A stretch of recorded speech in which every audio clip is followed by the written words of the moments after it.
Vous avez parlé de la responsabilité de l'Union européenne et plus globalement, j'imagine, de la communauté internationale aussi.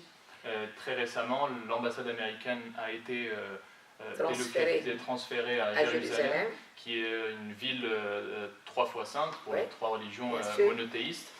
Comment vous, personnellement, avez accueilli cette nouvelle et puis quelles conséquences cette décision peut avoir sur le projet d'État palestinien?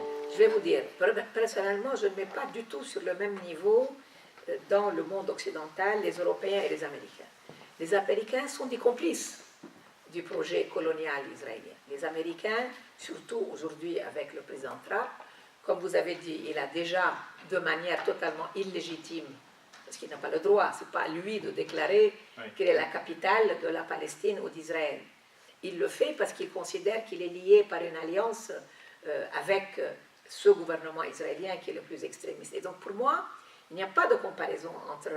Les Américains ne se sont jamais vraiment intéressés. Les Israéliens sont d'origine européenne, pas d'origine américaine. Les Américains sont très peu nombreux parmi les citoyens israéliens, qu'ils soient colons ou citoyens d'Israël même.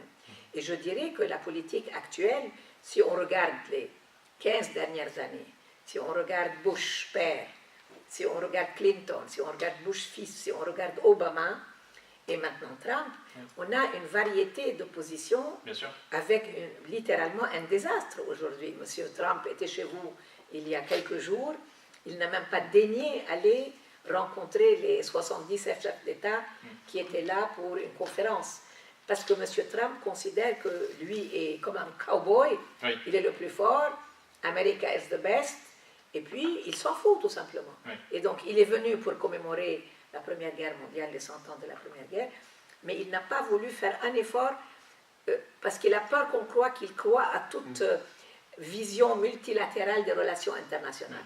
Si elle n'est pas multilatérale, elle ne peut être que dans la confrontation. Ça veut dire, ou bien lui va dicter, comme il l'a fait à Jérusalem, ce qu'il veut lui, et le monde doit acquiescer, ou alors il va aller à la confrontation. C'est ce qu'il fait aujourd'hui avec l'Iran.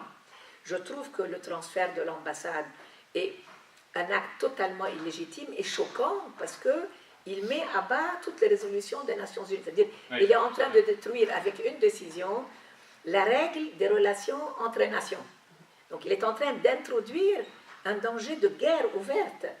Parce que qu'est-ce que c'est le concept? Qu'est-ce que c'est les Nations Unies?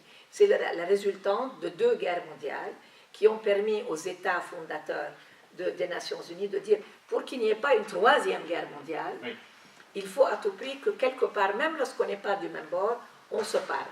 Il y a l'Assemblée générale, où il y a 194 pays, dont la Palestine comme observateur. Il y a le Conseil de sécurité avec les membres permanents et les membres non permanents, qui plus ou moins essayent de continuer à se parler.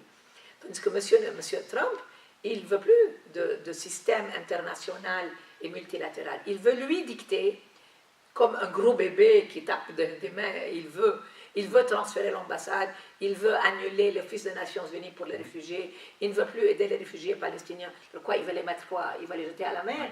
Il y a 6 millions de réfugiés palestiniens qui, depuis 70 ans, vivent avec l'aide des Nations Unies pour leurs écoles, pour leurs dispensaires, pour l'aide à leurs produits alimentaires, parce qu'ils sont apatrides, ils sont dans des camps de réfugiés, et qu'ils sont la responsabilité des Nations Unies, parce que c'est les Nations Unies qui ont cautionné leur expulsion et la prise de leur pays. Et en parlant de cette même scène internationale, certains pays, comme le Qatar ou encore l'Iran ou la Turquie, se disent défenseurs du droit des Palestiniens, en tout cas alors dans les il y a le discours. Quel intérêt ont-ils à défendre la cause palestinienne? Je vais vous expliquer. Vous êtes jeune, il faut que vous compreniez que la question de la Palestine, irrespectivement de qui préside en Palestine, l'OLP ou l'autorité, la question de la Palestine, parce qu'elle est par définition la question la plus importante de la justice ou de l'injustice, du droit ou du non-droit,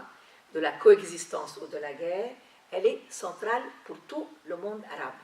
Et elle est centrale pour tout le Moyen-Orient. Elle est centrale pour les Turcs, elle est centrale, ils ne sont pas arabes les Turcs, ils sont pour les Iraniens et pour les Arabes et pour les Berbères. Parce que et pour les Européens.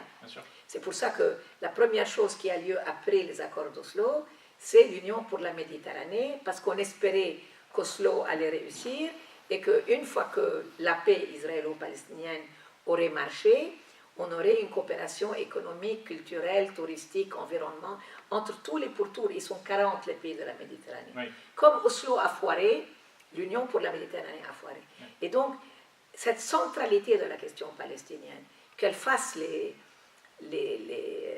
headlines, les manchettes des journaux ou pas, même si elle semble comme ça passer un peu sous les autres nouvelles, comme le terrorisme international, comme la guerre en Syrie, c'est normal, puisque aussi il y a beaucoup d'autres problèmes dans le monde arabe à part la Palestine. C'est humain, ou la Tunisie, ou le Yémen qu'on est en train de détruire. Il y a un crime contre l'humanité au Yémen, en Syrie aussi. Même lorsqu'on a l'impression qu'on n'en parle plus autant, ça reste quand même une question centrale qui unit ou désunit les Arabes.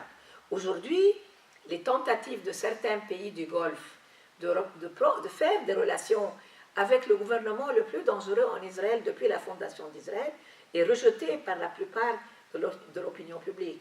Dans les pays même où ça a lieu, en Arabie Saoudite, aux Émirats Arabes Unis, en Égypte, on n'accepte pas aujourd'hui ces relations qui veulent développer entre Israël et certains pays arabes une normalisation sur des bases où c'est les Palestiniens qui payent le prix. Et cela soulève la question de la reconnaissance au niveau international de la Palestine et des droits notamment des réfugiés au retour. Et puis, vous avez évoqué les accords d'Oslo. L'OLP a adopté une stratégie de lutte armée, disons globalement, jusqu'aux accords d'Oslo, et puis il y a 1974 quand même qui marque un tournant, tout à fait, avec une reconnaissance, le discours d'Arafat vous avez raison. à l'ONU. Et puis ces accords-là qui sont véritablement, bien sûr, qui promettaient un État, promettaient une solution politique et diplomatique. Et aujourd'hui, surtout, elle promettait un État, elle promettait de mettre fin à l'occupation des territoires occupés, ce qu'elle n'a pas fait. Et donc c'est pour ça on peut dire que c'est un échec, parce que les Palestiniens, avant tout, considéraient que les accords d'Oslo devaient mettre fin à l'occupation militaire de la Cisjordanie, de la bande de Gaza et de Jérusalem-Est. Et après, on aurait discuté les droits des réfugiés palestiniens, les colonies, l'eau et tout le reste. Or, ce qui s'est passé, c'est que tant qu'il y avait des gens comme Rabin au pouvoir et Peres un peu après, et qui étaient vraiment sérieux dans leur partenariat avec Yasser Arafat pour mettre en œuvre Oslo, ça marchait. Mais je dirais que depuis que Ehud Barak est arrivé au pouvoir en 2009, il n'a pas voulu mettre en œuvre Oslo. Et bien sûr, les Israéliens sont les plus forts. C'est la 4e puissance militaire du monde. Elle est une puissance nucléaire avec 200 têtes nucléaires. Et nous, on est une société civile, on n'a même pas d'armée. On a des militants, on a quelquefois des combattants, mais jamais une armée qui peut faire face à l'armée. Et surtout lorsqu'elle est soutenue par l'armée américaine. D'ailleurs, à ce sujet, on a vu les récents bombardements à Gaza, qui ont montré que la situation dans l'enclave était assez instable. Ah non, elle est plus qu'instable, elle est absolument tragique. Et donc, du coup, est-ce que ça pourrait amener à... Est-ce que le rapprochement entamé entre le Fatah et le Hamas est toujours à l'ordre du jour Non, je pense malheureusement, je le regrette énormément, je pense que ni le Hamas ni le Fatah ne sont très sérieux dans leur volonté de se réconcilier, parce que et les uns et les autres pensent avant tout à leur pouvoir politique, à la place qu'ils voudront garder. Alors, bien sûr, le Fatah était au pouvoir à Gaza depuis le retrait de l'armée israélienne en 1993 jusqu'aux élections en 2006, et puis depuis 2006 c'est le Hamas. Mais je dirais que le plus dangereux dans ce projet de Gaza, c'est que les Israéliens, avec M. Trump, souhaiteraient d'une certaine manière séparer Gaza du reste des territoires palestiniens, et Trump parle de ce deal of the century, l'accord du siècle qu'il promet partout de révéler. Personne ne le prend beaucoup au sérieux aujourd'hui, mais bon, cet accord, ce qu'il propose avant tout, c'est de résoudre le problème sur des bases financières et économiques, comme si le problème était humanitaire. Il veut mettre de l'argent à Gaza, il veut construire des centrales électriques, il veut faire un port qui va relier Gaza avec Chypre, au lieu de le relier avec Ramallah. C'est une volonté toujours dans son sentiment que lui va imposer des nouvelles règles de jeu. Il va imposer une vision uniquement humanitaire, financière et économique pour Gaza. Après, il ne va pas se retirer, il ne va pas laisser les Israéliens se retirer de Cisjordanie. Il a déjà déclaré Jérusalem comme capitale d'Israël. Et en Cisjordanie, il y aura des petits Bantoustans, puisqu'ils ne vont pas se retirer du territoire C, qui fait 60% de la Cisjordanie.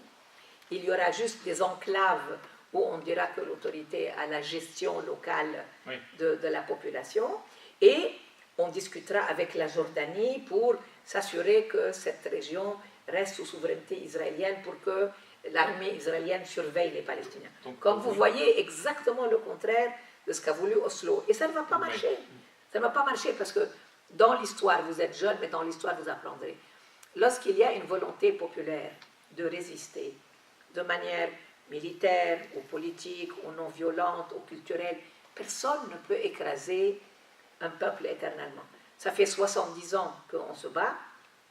Ce n'est pas maintenant qu'on va baisser les bras.